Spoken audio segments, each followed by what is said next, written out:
Hey guys, Barry at CTech-review. What if I told you today these trucks behind me are the best and last good F-150s you're going to be able to buy? Sounds like a little bit of overhype, but I'm going to tell you why I potentially feel that way, or why you should snag up the 2025 F-150s if they're going to have a 3.5 Ecoboost or the 3.5 Power Boost.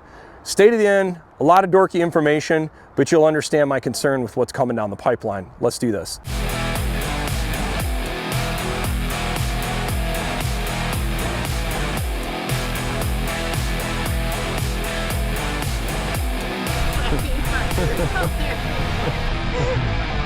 Okay, so what's the importance of most of these trucks here? I don't think they've got a 26 here showed up yet, but I will confirm. This truck here is a Power Boost. This truck's a Power Boost. Actually, most of these trucks here are Power Boost. Almost every single one of these, except this one on the end over here, is not a Power Boost. That's a standard EcoBoost. Why am I saying, if you're in the market for an F-150, you're gonna wanna buy one of these trucks versus the 2026? Well, it goes without saying the 26 model year trucks are going to be more expensive. Yes, truck prices are going up, not going down. But there's another thing, specifically on the Power Boost and on the 3.5, that is a big deal to me. And I think once you understand more about this is kind of unraveling news here in fall of 2025, is that they're actually going to be adding gasoline particulate filters on the 3.5 liter and the Power Boost for the 2026 model year. Here's a perfect example. Are we looking at the last good year of a trimmer with a 3.5 liter EcoBoost? I would arguably say yes, because I want the one with 400 horsepower, not the one with 382 horsepower, and not with the potential issues of gasoline particulate filters. If you don't know what a gasoline particulate filter is, it's basically, in layman's terms, imagine a big sponge in your exhaust pipe. It's a filter that's gonna capture any black soot that's gonna come out the tailpipe of the engine. It catches it and burns it out over time. Okay, this has been in the diesel world, in the diesel community, for almost 20 years. They're used to this.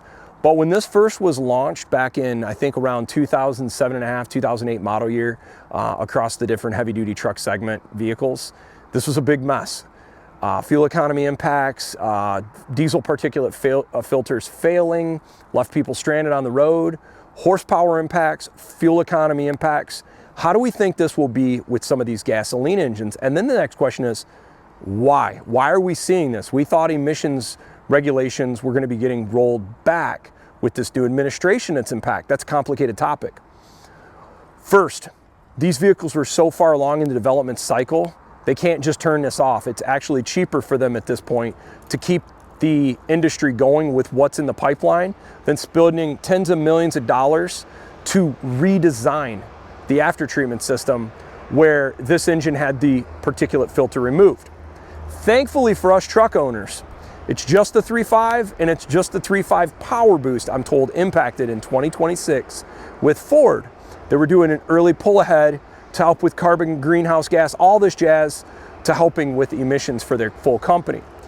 Now with some of these laws changing or have changed, it's going to change moving forward, but they already had to go bill of records and just kind of move forward. So 2026 is going to be a really interesting year for the F-150 with the 3.5 EcoBoost and Power Boost. But it's not just the F-150 that's getting the gasoline particulate filter. Let me show you another one. So here is another truck that got a gasoline particulate filter. Not this one, thankfully, only that one. What do I mean by this? This is the hybrid, and the hybrid did not get a gasoline particulate filter. If you start following this particulate filter thing, it's been going on in Europe and in China for quite some time, but it hasn't hit us in the States, thankfully. But it is a horsepower reduction because it puts a lot of back pressure in the exhaust. But you're not seeing most of the natural aspirated engines needing a particulate filter. But this one over here, this one will and has a gasoline particulate filter in this engine for the past few years. What is this? The 2-liter EcoBoost Maverick. What we're going to look at is the fuel economy from 24 to 25 on the 2-liter EcoBoost. Did we see a fuel economy impact on this truck? We did see a 12 horsepower reduction. I think this used to be around 250 horsepower and it went to 238 horsepower. So you lost 12 horsepower, when a particulate filter was installed on the 25 Maverick 2-liter EcoBoost. And then we lost 18 horsepower on the F-150 with the 3.5 liter. So 12 and 18 horsepower loss is not huge, but it's about 5%. And nobody wants to be paying more for a vehicle than the year before and getting less horsepower. The thing that's been interesting is so far, at least on the F-150, the fuel economy has not been impacted, but we still haven't seen EPA numbers yet for the 2026 F-150. Then you might ask, why are we seeing this? Well, this was part of the emissions regulations in place, and it's been in place for, I don't know, 5-10 years, somewhere in that range. I don't know the specifics. And this was part of the rollout strategy in the United States for pickup trucks, where they had to put particulate filters in place if you put out enough particulate matter. This was never a thing in the past in a lot of ways because you didn't have boosted engines. Boosted engines produce more particulate. You'll notice if you start paying attention going down the highway, watch some of the modern little boosted engine vehicles and you'll see them accelerate and you're gonna see a little tiny, I'm talking almost minuscule amount of black smoke come out of the tailpipe tip.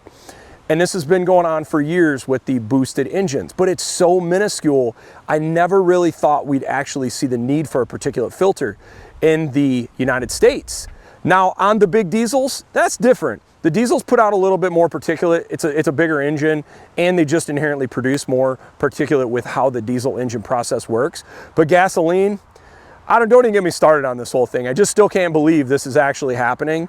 As long as it doesn't impact reliability, fuel economy, or performance, you're making air cleaner. What's the downside? But I'm curious, you guys watch this channel.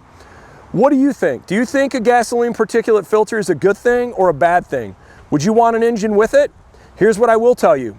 Thankfully, a lot of engines still don't have these particulate filters. You don't see this on the new Hurricane Ram 1500 standard output or high output. So what's going to be interesting is what we're going to see play out in the next 12 plus months. Are we going to see gasoline particulate filters show up in the Super Duties? Are we going to see it show up in the Raptor high output 3.5 EcoBoost or the Raptor R? What's going to happen there? The other thing is, are we going to see it go away on the 3.5 EcoBoost? I'll be curious. Do you think we will see these emission rollbacks happen? As I mentioned, everybody loves clean air and I like clean air too, but at what cost? And once you start impacting fuel economy, and if your fuel economy goes down or your performance goes down and you need to burn more fuel, are you really getting ahead at that point? Or are you just making a vehicle with less emissions that burns more fuel and is less reliable and has an impact there too? That's for a whole nother side conversation, and I hate even talking about it because people get so bent out of shape when you start talking about these topics. But I never in my life thought, guys, I'd see a gasoline particulate filter on a pickup truck in North America. So leave your comments down below. Are you guys cool with this? Are you okay with this? Would you still buy a 3.5 EcoBoost or a 3.5 Power Boost? Or would you rather say, you know what? I've been on the fence anyhow. I'm just gonna get a 2.7 liter EcoBoost, or I'm gonna get the tried and true Coyote V8 that doesn't have this. Luckily, what I'm happy to see is on the Maverick. For me, if I'm gonna buy a Maverick, I really like that hybrid because I'm chasing fuel economy and cost of ownership in my pocket, and I think that'd be the way I would go. The 2-liter EcoBoost is faster, but now you have that whole issue with a particulate filter on that engine as well. I'm gonna be diving into this stuff more, guys, because this emission stuff is very confusing. There's a lot of stuff not well understood, and I don't understand it completely either.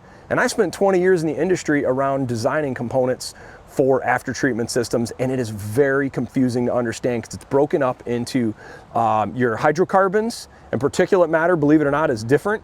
And then you have greenhouse gases, which is separate, and then you've got CAFE fuel economy standards. So there's all these different things and changes coming across the board on all of them, and they all have an impact on performance, fuel economy, emissions output, and reliability.